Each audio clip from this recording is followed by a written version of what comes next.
On n'achète pas le ciel, on n'investit pas de façon littérale au ciel, car c'est un héritage qu'on reçoit. Quelle est donc la valeur de nos actions financières? On n'achète pas le ciel, c'est un héritage. Ça, on en a parlé déjà. Oui. Je pense la semaine passée. Oui.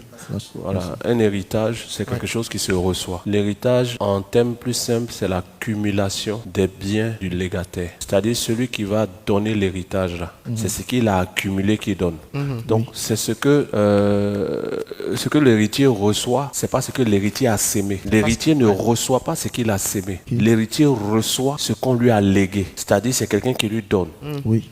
Ce n'est pas parce qu'il a travaillé qu'il reçoit, c'est parce qu'il est né. Donc, on lui lègue un héritage. Tous ceux qui l'ont reçu, à ceux qui ont cru en elle, la parole a donné le pouvoir de devenir enfant de Dieu. Je précise bien qu'on dit ici en elle. On parle bien de la parole.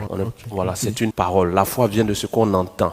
Donc, ce que j'ai entendu qui a créé en moi la foi là, me donne de devenir enfant de Dieu. Lesquels sont nés non de la volonté de la chair, non de la volonté du sang, mais nés de Dieu. Maintenant, étant nés de Dieu, nous sommes héritiers avec Christ, héritiers de Dieu et co-héritiers avec Christ. Oui. Étant donc co-héritiers, nous entrons pleinement dans notre héritage. Mais l'héritage n'est pas physique, l'héritage est spirituel. Amen. Quand on dit l'héritage est spirituel, ça veut simplement dire que ce n'est pas des choses qu'on peut toucher. C'est un héritage que les 5 sens ne peuvent pas saisir.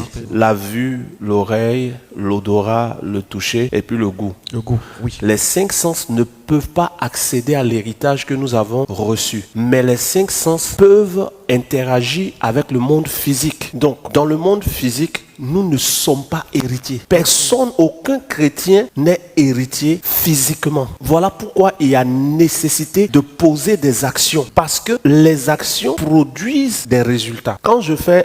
Qu'est-ce que tu as entendu? J'entends le son du claquement. Le son que tu entends est un effet. La cause, c'est le claquement de doigts. Ok.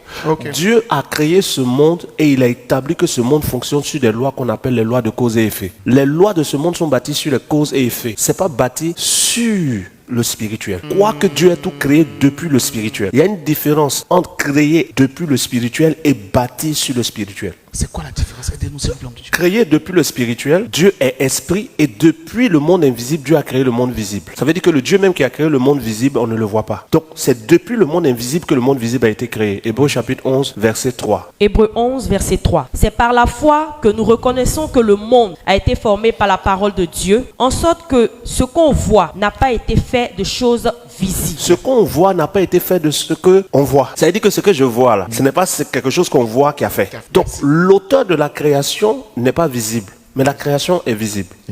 Donc la création est issue du monde invisible. Mais l'interaction dans la création n'est pas bâtie sur le monde spirituel. Ça veut dire que quand tu attrapes une mangue pour la manger, tu ne l'attrapes pas dans le monde spirituel. C'est pas une mangue spirituelle que tu attrapes. C'est pas comme si dans le spirituel il y a une mangue et l'image de cette mangue est dans le monde physique. Dans le monde spirituel, il y a des choses spirituelles et des choses esprits. Maintenant, dans le monde physique, il y a les choses physiques et des choses spirituelles.